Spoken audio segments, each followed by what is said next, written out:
Good evening. This is All India Radio. I'm Valsa Williams and with me is Nishit Kumar with the evening news.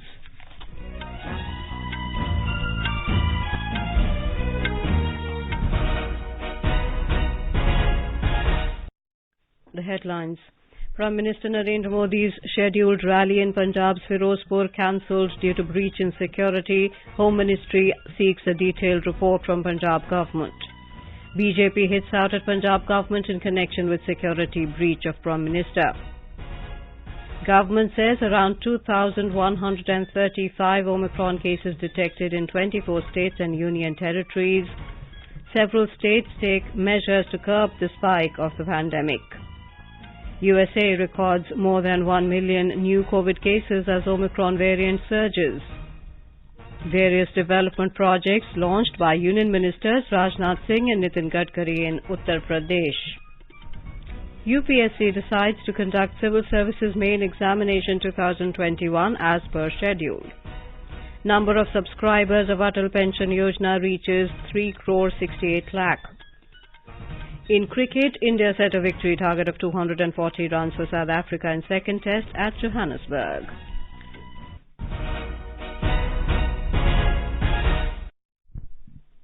As India marches towards administering 150 crore vaccine doses against COVID-19, news about the new corona variant is a cause for concern. We appeal to our listeners to get fully vaccinated and help others, including children between 15 and 18 years, get vaccinated, as nationwide vaccination of teenagers is also underway now. Please continue to follow these 3 simple steps to stay safe. Wear a face mask, maintain 2 gaz ki duri for social distancing, focus on hand and face hygiene. For any COVID-related information and guidance, contact national helpline numbers 011-2397-8046 and 1075. And now the news in detail. Prime Minister Narendra Modi's scheduled rally in Punjab's Spherosport has been cancelled due to breach in security. Taking cognizance of this serious security lapse, the Union Home Ministry has sought a detailed report from the Punjab government. The ministry has asked the state government to fix responsibility for this lapse and take strict action. It said this morning the Prime Minister landed at Bhatinda, from where he was to go to the National Martyrs Memorial at Hussainiwala by helicopter, but due to rain and poor visibility, he waited for about 20 minutes for the weather to clear out. When the weather did not improve, it was decided that he would visit the National Martyrs Memorial via road. He proceeded to travel by road after necessary confirmation of security arrangements by the DGP Punjab Police. The ministry said around 30 kilometers away from the memorial, when Mr. Modi's convoy reached a flyover, it was found that the road was blocked by some protesters. The Prime Minister was stuck on a flyover for 15 to 20 minutes, which was a major lapse in the security. The Home Ministry said the Prime Minister's schedule and travel plan was communicated well in advance to the Punjab government, and as per procedure, it has to make necessary arrangements for logistics, security, as well as keep a contingency plan ready. Also, in view of the contingency plan, the Punjab government has to deploy additional security to secure any movement by road, which was clearly not deployed. The ministry said after this security lapse, it was decided to head back to Bhatinda Airport.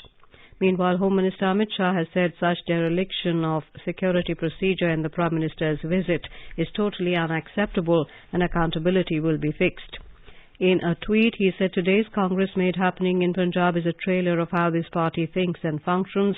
Mr. Shah said repeated rejections by the people have taken them to the path of insanity. He said the topmost echelons of the Congress owe an apology to the people of India for what they have done. BJP leader and Union Minister Smriti Irani today hit out at the Congress government in Punjab for security breach of Prime Minister Narendra Modi's visit to the state. Briefing media in New Delhi, Ms. Irani said never before in the history of our country were police functionaries in a state directed and convenienced to breach the security of a Prime Minister and bring him harm. Ms. Irani said such is the breakdown of law and order in Punjab that the DGP police claims he is incapable of providing security support and details to the PMO. BJP President Jagat Prakash Nadda today hit out at the Congress-led Punjab government in connection with the security breach of the Prime Minister during his visit to the state. In a series of tweets, Mr. Nadda said that fearing a resounding defeat at the hands of the electorate, the Congress government in Punjab tried all possible tricks to scuttle the Prime Minister's programs in the state. He alleged that in doing so, they did not bother that Mr. Modi was to pay tributes to Bhagat Singh and other martyrs and lay the foundation stone for key development works. The BJP chief alleged that protesters were given access to the Prime Minister's route, while the Punjab Chief Secretary and DGP gave assurances to SPG that the route is clear. He also said that to make matters worse, Punjab Chief Minister refused to get on the phone to either address the matter or solve it. Punjab Chief Minister Charanjit Singh Channi today said that no lapse in Prime Minister Narendra Modi's security took place near Spherosport. Addressing a press conference at Chandigarh, he also said that according to initial itinerary of Prime Minister Modi's visit, there was no mention of a visit by road. Expressing his respect for the Prime Minister, Mr. Channi said that whatever happened shall be probed. The government has informed that so far 2,135 Omicron cases have been detected in 24 states and union territories in the country. Briefing media in New Delhi today, Joint Secretary in the Union Health Ministry Love Agarwal said that out of the total Omicron cases, 828 infected people have recovered and there are 1,306 active cases of Omicron. Mr. Agarwal also informed that a sharp surge in cases of COVID-19 has been witnessed in the country in the last 1 week. देश में 58,097 cases report किए गए हैं। साथ ही overall case positivity में अगर आप देखें तो पाते हैं कि जहां केस पॉजिटिविटी 0.79% हमारे देश में 29 दिसंबर के समय पर थी, वह बढ़कर अब 5.03% हो गई है और केसेस में भी इसी तरीके से 9,195 केसेस जो कि 29 दिसंबर में आए थे, उसकी संख्या बढ़कर 58,097, यानी कि एक स्थाई पर केसेस में 6 गुना वृद्धि। उसी स्थाई से इन्फेक्शन के स्प्रेड में यानी कि इन्फेक्शन केस पॉजिटिविटी में भी करीब 6 गुना वृद्धि नोट की गई है। Mr. Agarwal also informed that Maharashtra, West Bengal, Delhi, Kerala, Tamil Nadu, Karnataka, Jharkhand and Gujarat are the states of concern where there has been a rise in cases. On vaccination status in the country, Mr. Agarwal said that there are 7 crore 40 lakh children in the category of 15 to 18 years of age who are required to be vaccinated, and so far over 1 crore doses have been administered to children of this age group since the start of vaccination drive on the 3rd of this month. Member Health in Niti Aayog, Dr. V.K. Paul said precautionary COVID-19 vaccine dose will be the same vaccine as has been given previously. Over 147 crore 72 lakh COVID vaccine doses have been administered so far under the nationwide vaccination drive. India's active caseload currently stands at 2,14,000. The active cases account for less than 1% of the total cases. The recovery rate is currently at 98.01%. More than 15,300 recoveries in the last 24 hours have increased the total recoveries to over 3 crore 43 lakhs. A total of 58,097 new cases were reported in the last 24 hours. Daily positivity rate is 4.18%. Over 68 crore 38 lakh total tests have been conducted so far. Several states have announced measures to curb the spread of COVID infections. In Uttar Pradesh, all schools up to class 10th will be closed till the 14th of January. Night curfew has also been extended for 2 more hours. The new guidelines will be effective in the state from tomorrow. Meanwhile, the Bihar government also will impose night curfew from 10 p.m. to 5 a.m. from tomorrow till the 21st of this month. However, essential activities will be permitted during these hours. The Chhattisgarh government has issued new guidelines to check the spread of infection. According to these guidelines, in districts where test positivity rate is 4% or more, there will be a ban on non-commercial activities from 10 p.m. to 6 a.m. Karnataka Chief Minister Basavaraj Bombay has announced a weekend curfew in the entire state for 2 weeks, starting this coming Friday. This will be in addition to the night curfew imposed every day. In the Andaman and Nicobar Islands, night curfew has been imposed with no movement allowed after 9 p.m. to 5 a.m. except emergency cases. Schools are directed to organize classes on alternate days for the 5th to 9th standard. The Tamil Nadu government has announced night lockdown from tomorrow. According to the announcement, lockdown will be enforced from 10 p.m. to 5 a.m. Transport essentials like ATM, petrol pumps, vehicles carrying LPG, newspaper, milk and pharmaceuticals will be allowed to function at night. The government has announced a total lockdown this Sunday. In view of the curfew to be imposed in the coming weekend on the 8th and 9th of January, the Delhi Metro train services will be available at a frequency of 15 minutes on the Yellow Line and Blue Line. Yellow Line connects Huda City Centre to Samaipur Badli and Blue Line from Dwarka, Sector 21 to Noida, Electronic City and Vaishali. Delhi Metro Rail Corporation in a statement said that on all other lines, metro trains will be available at a frequency of 20 minutes during the weekend curfew. The US has recorded more than 1 million new COVID cases as officials warn the peak of a fast-spreading Omicron surge is still to come. A record 10,80,211 cases were reported on Monday, the highest one-day tally of the new cases anywhere in the world, according to Johns Hopkins University. The Omicron variant accounts for the majority of cases in the US.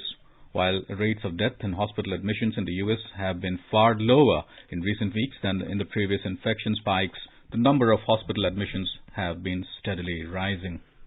India's total coal production registered a growth of 6.74% in the last month. A total of 74.78 million tons were produced during December 2021. As compared to the same period in 2019, the Coal Ministry said captive blocks registered a growth of around 41% by producing 8.91 million tons of coal during the period. These growths were registered despite the challenges posed by the COVID-19 pandemic. In Jammu and Kashmir, more than 30 flights operating from Srinagar International Airport were cancelled on the second consecutive day due to poor visibility caused by incessant rain and snowfall. Director, Srinagar International Airport Kuldeep Singh told AIR News that even those flights from other states that managed to land at the airport could not take off due to poor visibility.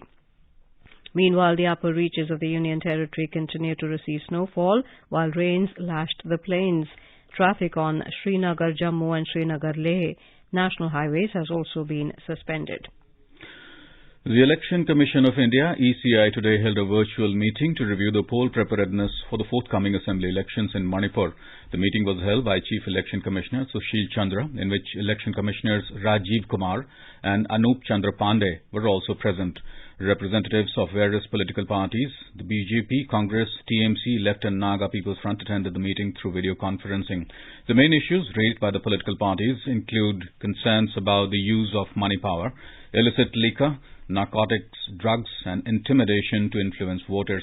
The Commission assured the representatives that it has taken cognizance of suggestions, issues and concerns of the political parties, and ECI is committed to conduct free, fair, participative, inclusive, inducement-free and COVID-safe elections in the state. You are listening to the evening news on All India Radio. A reminder of the headlines before we move on.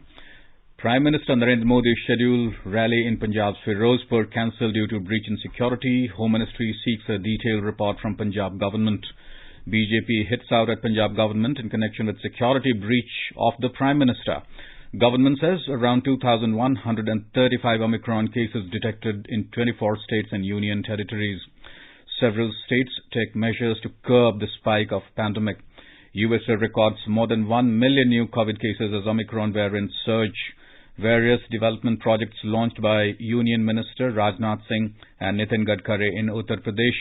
UPSC decides to conduct the Civil Services Main Examination 2021 as per schedule. Number of subscribers of Atal Pension Yojana reaches 3 crore 68 lakh. And in cricket, India sets a victory target of 240 runs for South Africa in the second test at Johannesburg. For quick news updates around the clock, follow us on our Twitter handle at AIR News Alerts.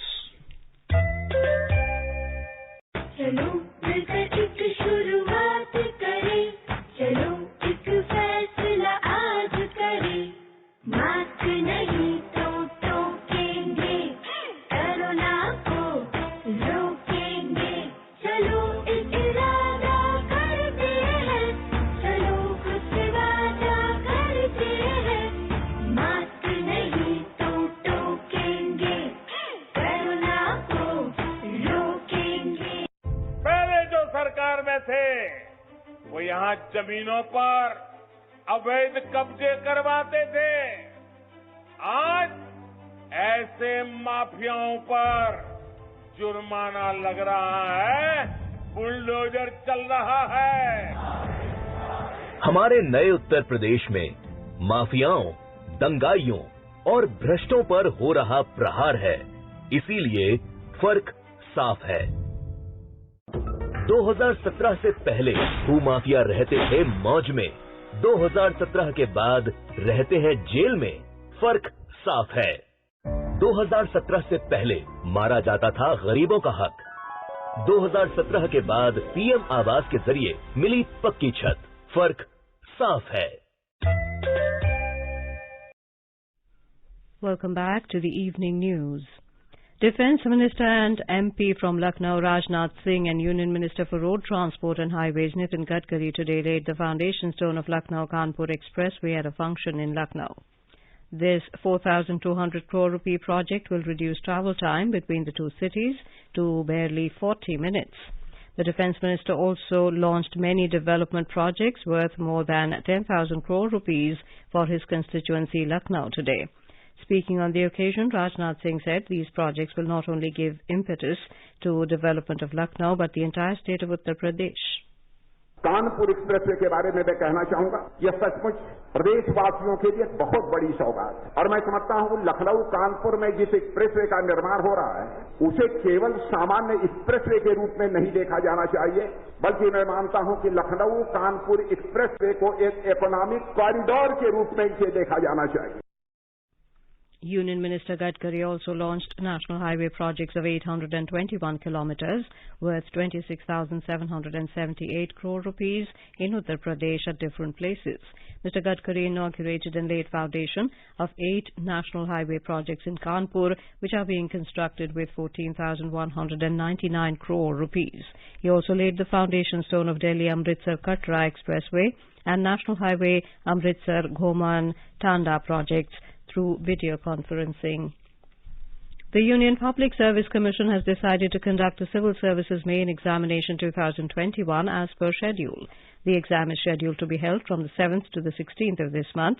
The decision has been taken by the Commission after carefully reviewing the situation prevailing due to the COVID-19 pandemic. The Commission has requested the state governments to ensure hassle-free movement of candidates as restrictions and curbs have been imposed by state governments to contain the spread of COVID-19.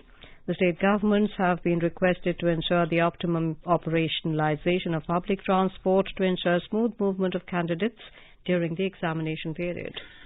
At least 16 people were killed while 26 others suffered injuries after a head-on collision between a bus and a truck transporting gas cylinders in Jharkhand's Pakur district today. Prime Minister Narendra Modi has expressed anguish on the bus accident in Jharkhand. In a tweet, Mr. Modi expressed condolences to the bereaved families in this sad hour. He hoped that the injured will recover soon. The Prime Minister said an ex gratia of 2 lakh rupees each from Prime Minister's National Relief Fund, PMNRF, would be given to the next of the kin of those who lost their lives in the accident in Pakur. He said the injured would be given 50,000 rupees. The Union Government has said that the number of subscribers of Atal Pension Yojana has reached 3 crore 68 lakh so far. The Finance Minister said over 65 lakh have been enrolled in Atal Pension Yojana in the current financial year so far. Apart from enrollments, male-to-female subscription ratio of 56 to 44 is improving and a set under management is around 20,000 crore rupees. The Minister said Atal Pension Yojana can be subscribed by any Indian citizen in the age group of 18 to 40 years having a bank account. Minister of State for Home Nityanand Rai today distributed Ayushman CAPF cards to the last 10 personnel of each Central Armed Police Force in New Delhi. Speaking on the occasion, Mr. Rai said ensuring health and welfare of our Jawans and their families is the topmost priority of the Modi government. In Spotlight, the News Services Division of All India Radio will bring an exclusive interview tonight with Srimati Smriti Zubin Irani, Union Minister of Women and Child Development. In this exclusive interview to AIR News, Srimati Smriti Irani informed about the achievements and various initiatives of the government for the welfare of women and children. The Minister said rights of women and children have been the central focus of government policy making since 2014 and every department of government is dedicated to the cause of women and children. We have seen that the Mudra Yojana, though not gender skewed, has over 70% beneficiaries that are women. We have seen that due to the efforts of Jan Dhan Yojana, we today have close to 70% women having a savings bank account, which was an abysmal 28%. The fact that Ayushman Bharat Yojana provides protection and medical cover to over 10 crore women and girls, I think is a blessing, especially given that women in the poorest of the poor families need access to affordable health care, which has now been made possible due to the Ayushman Bharat Yojana. This interview can be heard on FM Gold channel and additional frequencies from 9:15 p.m. onwards. This program will also be available on our website newsonair.nic.in and on our YouTube channel News on AIR Official. And now let's listen to our special program Azadi Ka Safar, highlighting the importance of the day during the freedom struggle. आजादी का Amrit Mahotsav.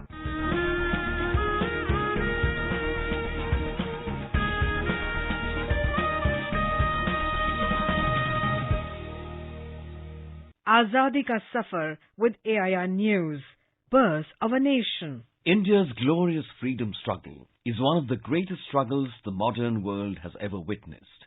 AIR News brings you a glimpse of the struggle every day.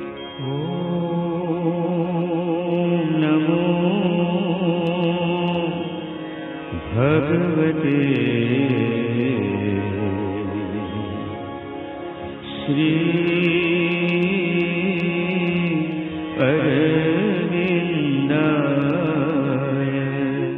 In today's episode, we remember revolutionary and freedom fighter Barindra Kumar Ghosh, popularly known as Barin Ghosh, who was born on the 5th of January 1880. The younger brother of Sri Aurobindo Ghosh, he was highly influenced by his brother and joined the revolutionary movement and was actively associated with prominent freedom fighter Jatindranath Banerjee. In 1906, Barindra Kumar published the Bengali weekly Jugantar.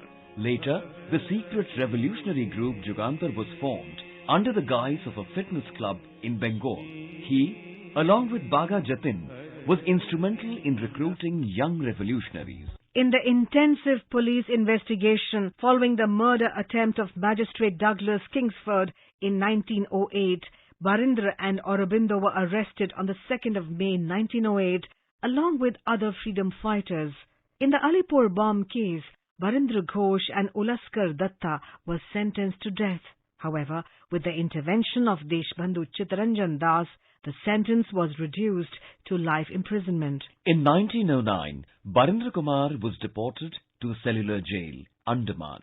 Baran was released during a general amnesty in 1920 and returned to Kolkata to start a career in journalism. He published his memoirs, The Tale of My Exile, 12 Years in Andamans.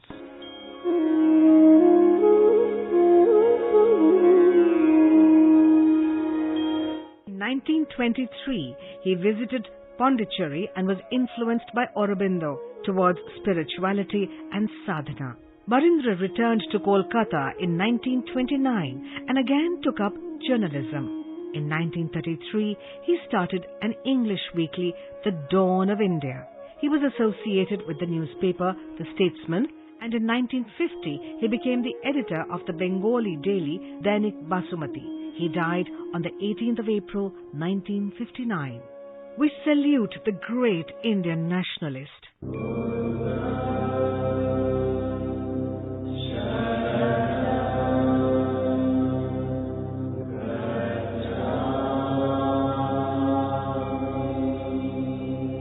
We also remember freedom fighter, Buddhist monk and writer Bhadanta Anand Kausalyayan, who was born on the 5th of January 1905 in Sohna village of Ambala district. He participated in the Quit India movement with his friend and mentor Bhadant Rahul Sankrityayan.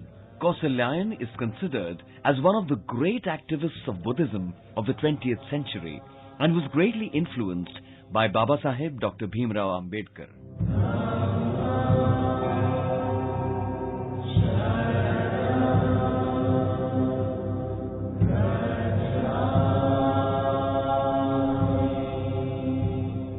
Bhadant Anand Kausalyayan was the chief officiating priest at the funeral ceremony of Baba Saheb on the 7th of December 1956 at Dadar, Mumbai.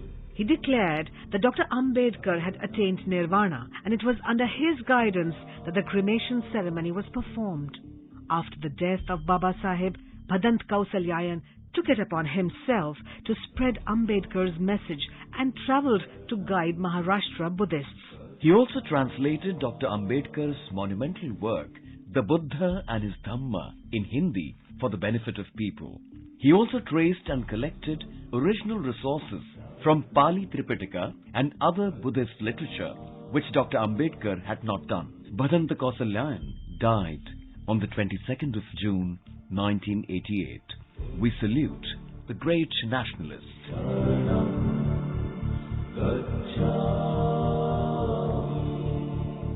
That brings us to the end of this episode of Azadi Ka Safar with AIR News. See you in the next episode tomorrow.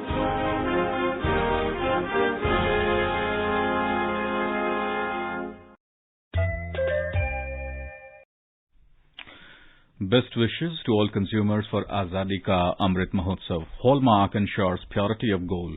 Always purchase Hallmark gold jewelry. For any consumer-related complaints, please contact National Consumer Helpline's toll-free number 14404, issued in public interest by the Department of Consumer Affairs, Government of India. Jago Grahak Jago. In the second cricket test, chasing the victory target of 240 runs set by India, South Africa were 116 for 2 in their second innings at the Wanderers Stadium in Johannesburg on day 3 when reports last came in. Earlier, with the help of Cheteshwar Pujara's 53 and Ajinkya Rahane's 58, the men in blue scored 266 runs in their second innings. Hanuma Vihari remained not out on 40. As part of the 25th National Youth Festival, Union Minister for Youth Affairs and Sports and Minister for Information and Broadcasting Anurag Thakur and Puducherry Lieutenant Governor Dr. Tamilisai Soundararajan jointly released the official logo today. The theme of the festival is Capable Youth, Forceful Youth, in other words, Able Youth and Strong Youth. The festival is being organized as a part of Azadi Ka Amrit Mahotsav to mark the 75th year of India's independence. Delhi residents woke up to light rain this morning, which pushed the minimum temperature in the city to 10.9 degrees Celsius. With this, the minimum temperature is 4 notches more than the normal. India Meteorological Department, IMD, had predicted cloudy skies and light rain in Delhi till January the 9th, owing to the effect of 2 western disturbances, adding that the minimum temperature till that date will hover between 13 and 14 degrees. Now let us take a look at the weather forecast for tomorrow. The national capital Delhi will have generally cloudy sky with light rain or drizzle. The minimum temperature will be 11 degrees Celsius while the maximum will be around 20. In Mumbai, the minimum temperature will be 22 degrees Celsius while the maximum will be around 32 degrees. City is expected to have partly cloudy sky. Chennai will have fog in the morning and partly cloudy sky later. Temperature will vary between 21 and 30 degrees Celsius. Kolkata will have fog in the morning and mainly clear sky later. City will observe a minimum temperature of 14 degrees and a maximum of around 25. Srinagar will have light snow. Temperature will hover between 0 and 6 degrees Celsius. Jammu will have generally cloudy sky with moderate rain. Minimum temperature will be 10 while the maximum will be around 17. Leh is likely to have light snow. Minimum and the maximum temperature will hover between -8 and -3 degrees Celsius. Gilgit will have rain or snow. Temperature will hover between 1 and 4 degrees Celsius.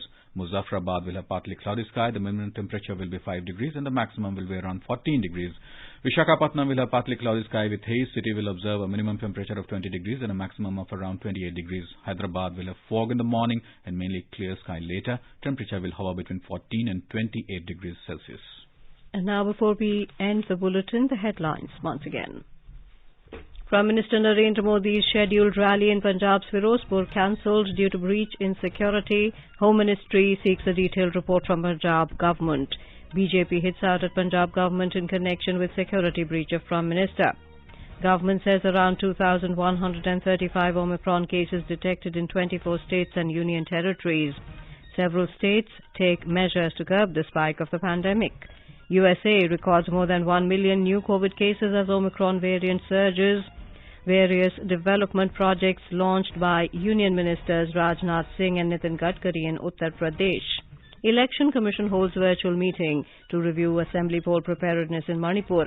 UPSC decides to conduct Civil Services Main Examination 2021 as per schedule. Number of subscribers of Atal Pension Yojana reaches 3,68 lakh. And in cricket, India set a victory target of 240 runs for South Africa in second test at Johannesburg. And with that, we end the evening news. Good night.